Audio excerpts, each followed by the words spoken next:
Hi అండి. ఈరోజు మనం సాఫ్ట్గా ఉండే దోశలు ఎలా వేసుకోవాలో చూద్దాం.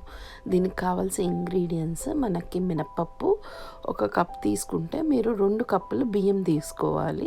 అలాగే ఒక గుప్పెడు శనగపప్పు, అది ఆప్షనల్ అండి, మీకు కావాలంటే వేసుకోవచ్చు లేదంటే లేదు.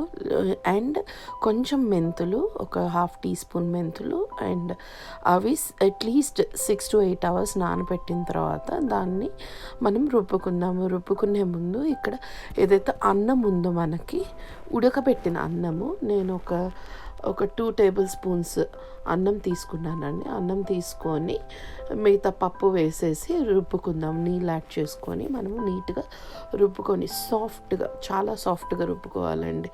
అంటే అది బరకగా ఉండకూడదు, చాలా సాఫ్ట్గా పిండి మెత్తగా అయిపోవాలి.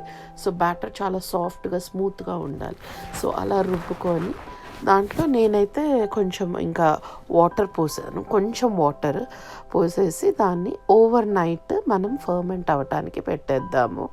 సో ఓవర్ నైట్ అలా పెట్టేసిన తర్వాత నెక్స్ట్ నాకు ఫర్మెంట్ అయింది. ఆ పిండి నేను చూపించడం మర్చిపోయాను కలపక ముందు. సో ఫర్మెంట్ అయిన దోశలో మనం ఉప్పు వేసేసి మనం ఇప్పుడు దోశలు వేసుకుందామండి. సో ఇది అంటే చాలా టేస్టీగా, చాలా సాఫ్ట్గా, చాలా బాగుంటుంది. ఒక్కసారి మీరు ఇలా ట్రై చేసి చూడండి. సో ఇక్కడ నేను మీకు ప్లెయిన్ దోశ చూపిస్తున్నాను. సో దోశ వేసేటప్పుడు కూడా పెనం బాగా కాలాలండి. పెనం బాగా కాలితేనే మనకి దోశలు వస్తాయి. సో పెనం బాగా కాలిన తర్వాతే మనం పిండి వేసి మనము దోశల్ని పోసుకోవాలి. సో ఇలా మీరు ఒక్కసారి ట్రై చేసి చూడండి. ఈ విధంగా నేను చెప్పిన రేషియోలో చాలా చాలా బాగుంటుంది. అగైన్ శనగపప్పు మీ ఆప్షనల్ అండి, లేకపోతే లేదు. మా మమ్మీ అయితే వేయరు, నేను వేస్తాను. సో మళ్ళీ అగైన్ దోశల్లో కూడా చాలామంది డిఫరెంట్ రేషియోస్ తీసుకుంటారు. సో మా మమ్మీ వచ్చేసి 1 కప్పు మినప్పప్పుకి 3 కప్పుల బియ్యం తీసుకుంటుంది. సో నేను మాత్రమే ఇలా తీసుకుంటానండి. ఇలా ట్రై చేసి చూడండి, బాగుంటుంది. లేదు అంటే మీరు 1కి 3 కూడా వేసుకోవచ్చు. సో ఇప్పుడు నేను మీకు ప్లెయిన్ దోశ చూపించాను కదా ఇంతకుముందు. ఇప్పుడు ఇంకొకసారి కూడా వేరే దోశ వేసి చూద్దాము ఎలా వస్తుంది ఏంటి అనేది. సో మీరు ఇక్కడ చూస్తే మీకు తెలుస్తుంది. మనము పెనం బాగా కాలిన తర్వాత దోశ వేసేసుకొని నీట్గా ఒక సైడ్ కాల్చిన తర్వాత మనం రెండో సైడ్ తిప్పుకుందాము. అది మీరు నెయ్యితో కానీ నూనెతో కానీ ఆప్షనల్, మీ చాయిస్ అండి. మీరు దేంతో వేసుకోవాలనుకుంటే దాంతో వేసుకోవచ్చు. ఇప్పుడు మనం ఆనియన్ దోశ చూద్దాం ఎలా చేయాలో. ఆనియన్ దోశకి మనము సేమ్ దోశ లాగా వేసేసి దాని మీద ఆనియన్స్ వేసుకుంటామండి. సో నేను ఆల్రెడీ ఆనియన్స్ కట్ చేసి పెట్టుకున్నాను. ప్లెయిన్ ఆనియన్స్ కట్ చేసేసి దోశ ఎప్పుడైతే ఇలా వేసానో దాని మీద ఇప్పుడు ఆనియన్స్ వేసేసి ఆయిల్ వేసేస్తాను అండి. ఆయిల్ వేసేసి దాన్ని ఫ్లిప్ చేసేసి అదర్ సైడ్ కూడా కాల్చుకొని తీసేస్తాము. సో మీరు ఈ వీడియోలో చూపిస్తున్నలాగా మీరు ఒకసారి ఆనియన్ దోశ వేసుకొని చూడండి, చాలా చాలా బాగుంటుంది.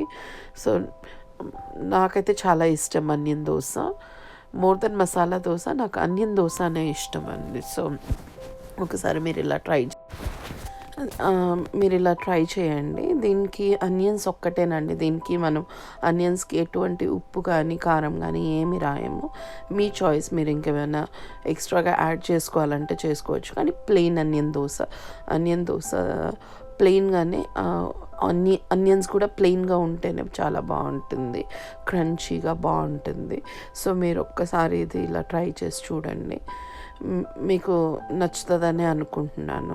సో ఇది ఆనియన్ దోశ అండి. ఇలా ఎట్ ద ఎండ్ ఇట్లా వచ్చింది 2 sides కాల్చుకున్నాక. సో దాన్ని తీసేసేసి మనము నెక్స్ట్ మళ్ళీ వేరే దోశ నేను చూపిస్తున్నాను, ది అదర్ వెరైటీ. సో ఇది ఒకసారి వేసిన తర్వాత ఇప్పుడు మనం ఎర్రకారం దోశ ఎలా వేసుకోవాలో చూద్దాం. ఎర్రకారం నెల్లూరు సైడ్ చాలా ఫేమస్ అండి. ఎర్రకారం నెయ్యి ఎర్రకారం దోశ అంటారు. సో చాలా ఫేమస్. అండ్ కడప సైడ్ అటు కూడా చాలా ఫేమస్. సో ఒకసారి చూద్దాము. ఇది కూడా మనం దోశలాగా వేసేసి దానిపైన ఏదైతే ఎర్రగారం ఉంటుందో మనం చేసుకున్నాం కదా ఎర్రగారం, నిన్న వీడియో మంది వచ్చింది చూడండి. అందులో ఎలా చేయాలి ఎర్రగారం తెలియని వాళ్ళు అంటే వాళ్ళకి ఎలా చేయాలో తెలియదు అనుకుంటే అది ఒకసారి చూడండి. ఆ లింక్ నేను డిస్క్రిప్షన్లో ఇస్తాను. ఎర్రగారం చేసుకున్నది దీనిపైన రాసి దాన్ని 2 సైడ్లు కాల్చుకుంటామండి. అది మీరు నెయ్యితో కానీ అగైన్ ఆయిల్తో కానీ ఆప్షన్ మీది, మీరు ఎలా కావాలనుకుంటే అలా. దేంతో అంటే మీరు ఇష్టపడతారు, ఆయిల్తో కానీ ఘీతో కానీ మీ చాయిస్ అండి, మీరు అలా చేసుకోవచ్చు. నేను ఇక్కడ వచ్చేసి నేను ఆయిలే వేస్తున్నాను, పిల్లలకి మాత్రం వేసేటప్పుడు ఘీతో వేసిస్తాను. సో ఇది ఎర్రగారం దోశ చాలా చాలా బాగుంటుంది. దీనిపైన ఇంకొక వేరియేషన్ కూడా చేసుకోవచ్చండి, ఎగ్ ఎర్రగారము దానిపైన ఎగ్ కూడా కొట్టి వేసుకోవచ్చు, చాలా బాగుంటుంది. సో ఇది వచ్చేసి ప్లెయిన్ ఎర్రగారం దోశ. సో మీరు ఒక్కసారి ఇలా ట్రై చేయండి, చాలా బాగుంటుంది, చాలా టేస్టీగా ఉంటుంది. సో ఇది ఎర్రగారం దోశ అండి. ఒక సైడ్ ఇప్పుడు కాలుతుంది కదా, సో దాన్ని ఫ్లిప్ చేసుకుందాము.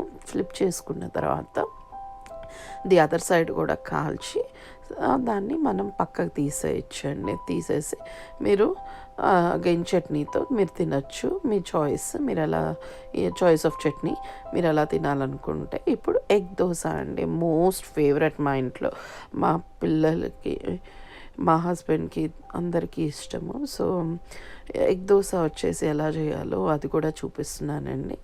ఒక్క బ్యాటర్ చేసుకుంటే మనకి ఎన్ని వెరైటీస్ ఆఫ్ దోసెస్కి హెల్ప్ అవుతుందో. ఎగ్ దోశ, ఆనియన్ దోశ, ఎర్రగారం దోశ, పొడి దోశ. నేను ఇప్పటికైతే ఇదే 4 వెరైటీస్ చూపిస్తున్నాను. Plain, onion dosa, egg dosa and ఎర్రగారం దోశ అండి. సో నెక్స్ట్ టైం మళ్ళీ ఇంకా వేరే చూపిస్తాను. సో ఇది చూడండి, ఇది వచ్చేసి ఎగ్ దోశ. సో నేను సేమ్ దోశలాగా అంతా వేసేసి దానిపైన ఇప్పుడు ఏదైతే ఎగ్ ఉందో ఎగ్ తీసుకొనేసి కొట్టి దానిపైన వేసి దాన్ని స్ప్రెడ్ చేసుకొని ఇప్పుడు ఉప్పు కారం దానిపైన వేస్తామండి. వేసేసి ఆయిల్ వేసేసి దాన్ని మనము కాల్చుకుంటాము. బోత్ సైడ్, ఒక సైడ్ కాలిపోయి ఉంటుంది, అప్పుడు దాన్ని ఫ్లిప్ చేసేసి ది అదర్ సైడ్ కూడా కాల్చుకుంటాము. సో సింపుల్ అండి. మళ్ళీ ఇది చాలా కష్టపడాల్సిన అవసరం కూడా ఉండదు. సో ఇప్పుడు ఇలా స్ప్రెడ్ అయిన తర్వాత ఎగ్ని దీనిపైన సాల్ట్, కొంచెం కారం వేసేసి ఆయిల్ వేసేసి మనము అదర్ సైడ్ ఫ్లిప్ చేసుకుంటాము. సో ఫ్లిప్ చేసుకుని అదర్ సైడ్ కూడా కాలిన తర్వాత తీసి మనం చట్నీతో సర్వ్ చేసుకోవటమే అండి. అసలు యాక్చువల్లీ దీనికి చట్నీ కూడా అవసరం ఉండదు, ఎందుకంటే హ్యాపీగా అంటే అందులో ఎగ్ ఉంటుంది, ఉప్పు కారం ఉంటుంది కదా, చాలా బాగుంటుంది. అట్లే ఉట్టిదే తింటాడు మా బాబాయ్ అయితే. సో మీరు ఒక్కసారి ఇది ట్రై చేసి చూడండి, మీకు నచ్చుతుందని అనుకుంటున్నాను. Simple egg dosa. సో ఇక్కడ నేను ఈరోజు 4 వెరైటీస్ ఆఫ్ దోసాస్ చూపించానండి. నెక్స్ట్ టైం ఇంకా వేరే వెరైటీస్ చూద్దాము. సో మీకు ఒకవేళ నచ్చితే please do like, share and subscribe to my channel. Thanks for watching my videos. Hope you like it. నాకు 2 యూట్యూబ్ ఛానల్స్ ఉన్నాయండి, Jason Leo Vibes and Mom's Kitchen. Mom's Kitchen 05 అండి. మీకు నచ్చితే ఈ రెండింటిని సబ్స్క్రైబ్ చేయండి. Thanks for watching my videos. Thank you again for your love and support.